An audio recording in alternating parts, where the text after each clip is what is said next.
حبيب سلام عليك صلوات الله عليك صل يا ربي على أحمد النبي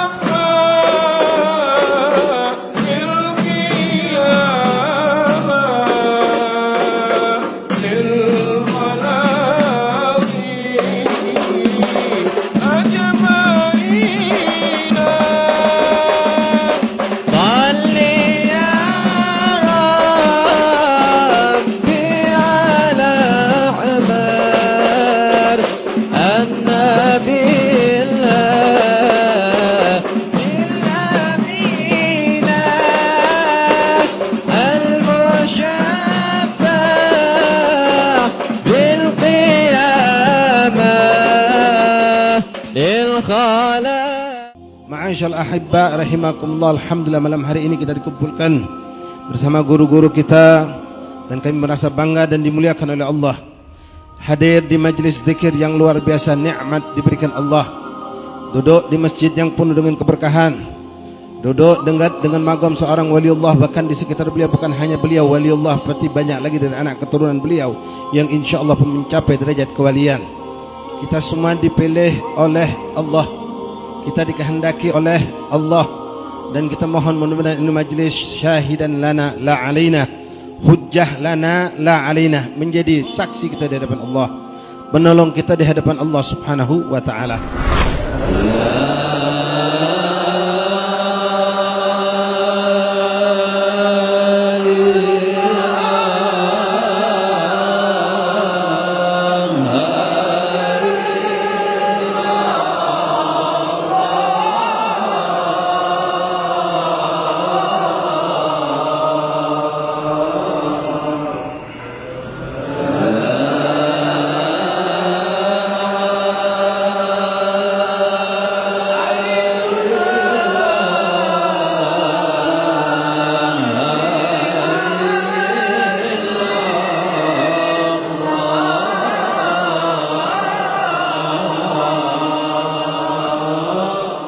Ikhwani rahimakumullah, alhamdulillah, kalimat la ilaha illallah pun kata ulama adalah kalimat zikir yang paling bisa mendekatkan kita kepada Allah Subhanahu wa taala, dan yang paling pula bisa dilakukan dengan penuh keikhlasan.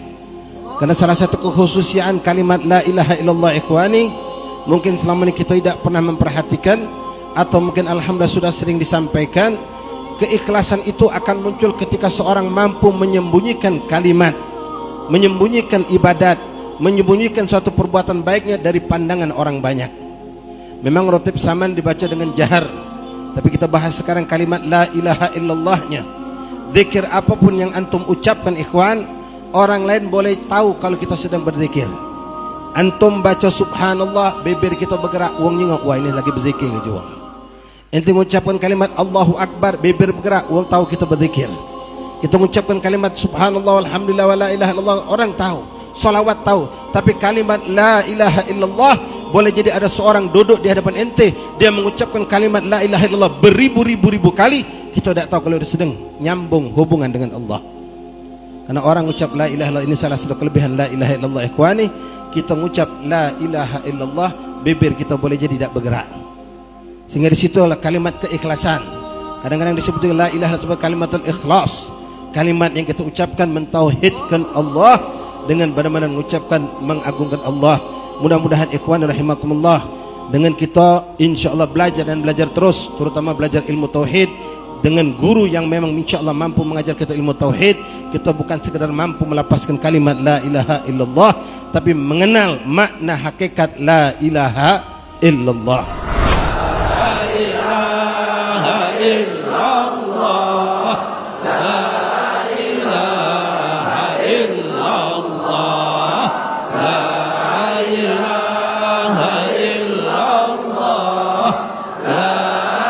La illallah, la ilaha illallah, la ilaha illallah,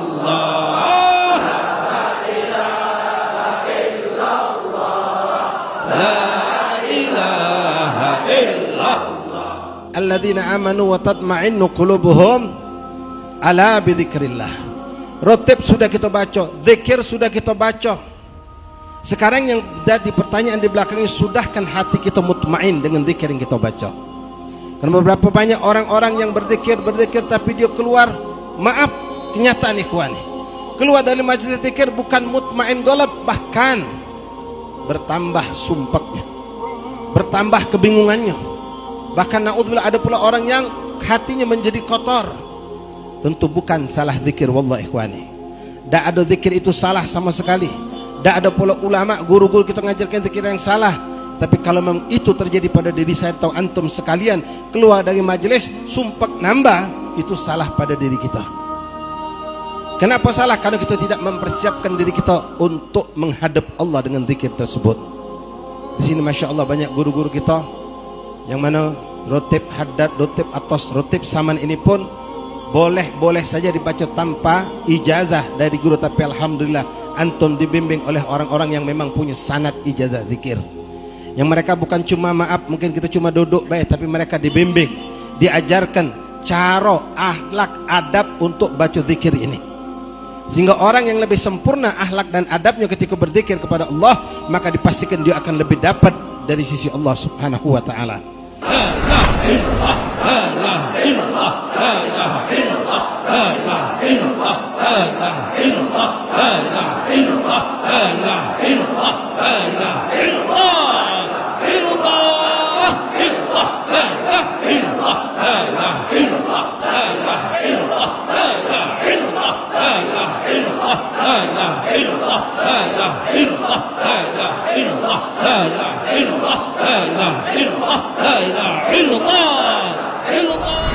Ada wong pernah melok rotib saman, dia tak pernah, maaf, ini memang wong yang bukan ahli zikir, pejabat kebetulan duduk karena ada misi, duduk di rotib saman. Ustaz Syafi'i nyingok kita berzikir dengan la ilaha illallah, la ilaha illallah. Ngapa wong ini jadi dia? Dianggapnya maaf, kita ni dianggapnya agak mak mana otak kita ni. Nah ini maaf, sudah disifatkan oleh Rasulullah.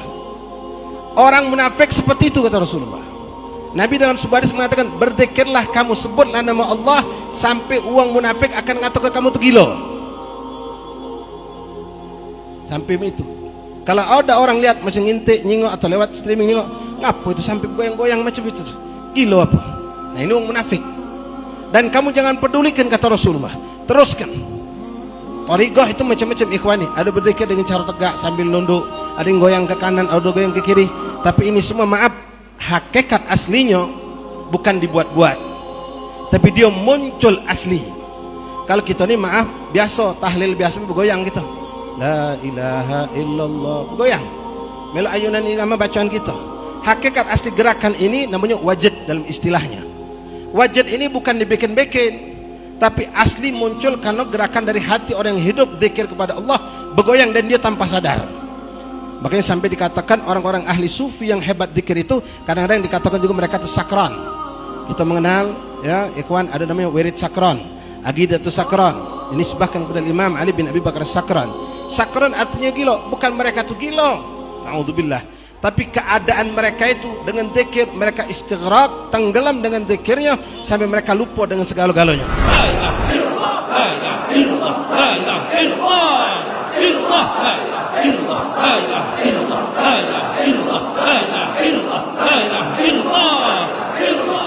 Husain ibn Syekh Abu Bakar bin Salim, beliau juga sama baca gitu. Semua orang-orang soleh dari zaman Rasulullah sampai sekarang hobi wirid, hobi zikir. Di samping ilmu jangan lupa.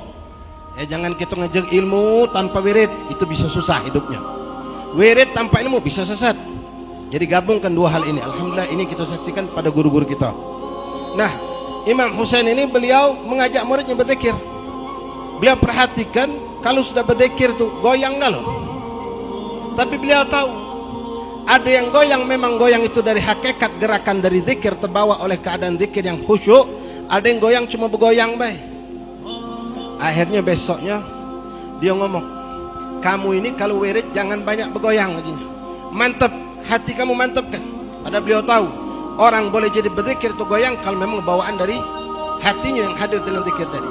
Sampai diancam oleh beliau, kata Imam Husain bin Bakar bin Salim, mulai besok kalau ada yang berzikir goyang, ku ketok pakai tongkat aja beliau. Ku ketok pakai tongkat. Mulai zikir, subhanallah, pas zikir mantap galau. Kata yang bergoyang, cuma sikok Ustaz menggoyang. Pas jengotnya sikok tetap bergoyang, nah kau kuizin ke tetap bergoyang katanya. Kau memang goyang asli dari zikir. Kalau yang lain cuma melok bergoyangnya baik. Nah ini. Jadi kita goyang boleh, tapi jangan sampai kita goyang tadi gawaan sampai hanyut itu baik tanpa hati kita ingat sama Allah. Datang beberapa orang pemuda kepada Imam Abdullah bin Ali Al-Haddad, sahibur Ratib Haddad. Mereka mengeluh, ya Imam, kami ini sering berzikir, tapi kami sadari zikir kami sebatas lisan, hati kami tidak ikut berzikir. Imam Haddad yang memang seorang murabbi, beliau tidak mengatakan percuma baik kamu, tidak. Ya, beliau mengatakan usykur rabbakum, syukurlah kamu kepada Allah yang masih menjadikan salah satu anggota tubuh kamu untuk berzikir kepada Allah Subhanahu wa taala. Teruskan kata Imam Haddad, istiqomahkan, lalu dibimbing oleh beliau dengan adab dan seterusnya, sampai akhirnya setelah tak jauh lama waktu mereka pun merasakan kenikmatan zikir dengan hati mereka. Jadi walaupun kita ikhwan hati belum pacak mencapai kekhusyuan ingat kepada Allah, tapi syukuri wallah nikmat azim, nikmat azim, nikmat azim kalau lidah kita diizinkan Allah untuk menyebut nama Allah. Karena berapa banyak manusia di luar sana ikhwan ni tak nyebut nama Allah kecuali dalam solat, itu pun kalau mereka solat. Dan mereka pun menyebut nama Allah dalam solat tidak dengan ingat kepada Allah. Tapi alhamdulillah kita bukan cuma solat, di luar solat, habis solat bahkan kita punya majlis tentang zikir dan rotib mengingatkan kita kepada Allah Subhanahu wa taala. Nah, faktor yang pengen ini sampaikan kepada ikhwan sekalian, mengingat yang kita gunakan zikir ini adalah lisan, lidah, mulut kita. Maka ulama dari Rasulullah jelas yang pertama mengingatkan ini, sampai kepada ulama sampai yang hidup saat ini selalu mengingatkan Allah, Allah jaga mulut kamu. Karena dengan mulut inilah kita bermunajat kepada Allah, dengan mulut inilah kita berzikir kepada Allah. Kita berdoa dengan apa? Mulut yang kita ucapkan. Kita berzikir mulut yang kita ucapkan. Maka jadikanlah mulut ini bersih di pandangan Allah, indah di mata Allah, sehingga doa kita bisa diijabah oleh Allah Subhanahu wa taala. Dikatakan ulama, Imam Ghazali menyebutkan, Imam Sya'rani menyebutkan, Imam Abdullah Haddad menyebutkan dalam kitab mereka, contoh doa, ad-doa kal miftah kata mereka. Doa itu seperti kunci. Kita punya hajat masih di dalam, kita buka pakai kunci lalu keluar hajat kita. Apa itu doa? Lalu beliau mengatakan likulli doa asnan, dan setiap kunci itu likulli miftah, setiap kunci itu ada giginya. Wa asnanhu luqmatul halal. Dan gigi dari kunci itu adalah suapan-suapan yang halal. Kalau kunci tidak bergigi, tidak ada giginya, tidak pacak kita starter mobil ikhwan. Tak bisa kita nak buka pintu, tak bisa kalau polos baik kunci itu. Tapi ada giginya. Ini kebanyakan kita hukum yang ada sebanyak selama ini gigi, kunci itu bergigi. Nah, kunci ini bisa terbuka kalau ada gigi. Apa itu gigi-giginya kata mereka?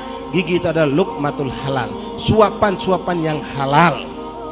Kalau orang bermunajat kepada Allah tapi dia makan yang haram, yang syubhat, maka capeklah mulutnya berbuih berdoa, mungkin tak bakal didengar oleh Allah Subhanahu wa taala. Nah, ini penting ikhwani. Jaga apa yang masuk ke mulut kita, maka insya Allah kalau yang masuk itu bagus, pastilah yang keluar akan bagus juga dari mulut kita.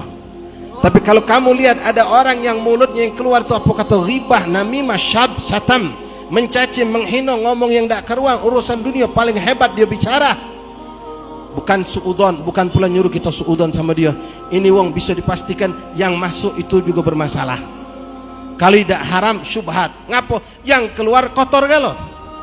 Tapi kalau orang tak pernah kita dengar dari kalimat-kalimat ucapan yang buruk, yang indah, kalimat thayyibah, kalimat hasanah, zikir, doa, masya Allah dia rajin. Tapi kalau ngomong dia tak banyak.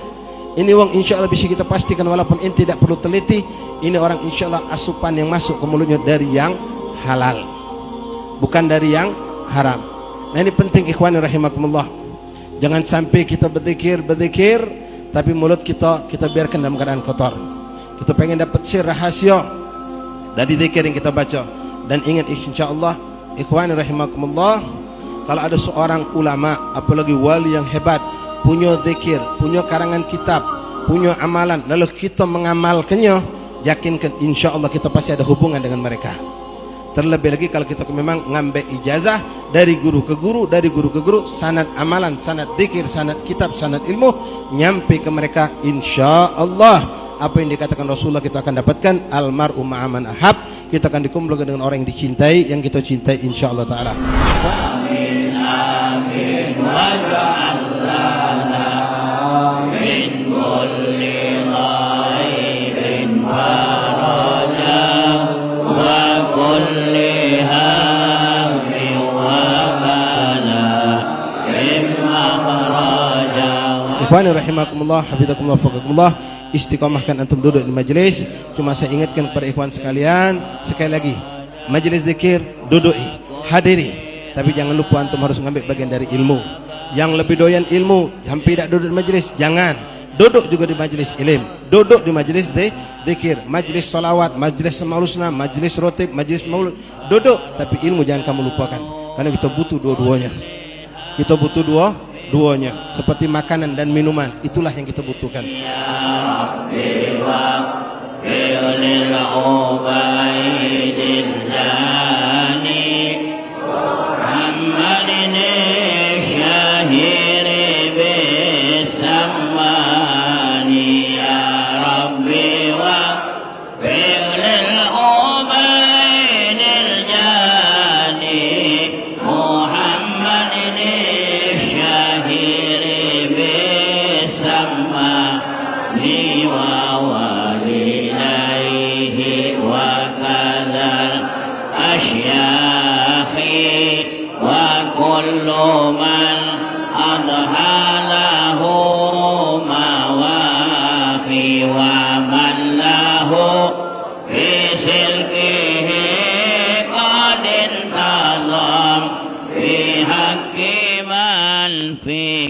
Lahu adha qadam summa salat wassalamu abada ala nabiyil hashimi ahmada summa salat wassalamu syarmada ala rasulil Mustafa nuril huda wal ali wal ashab.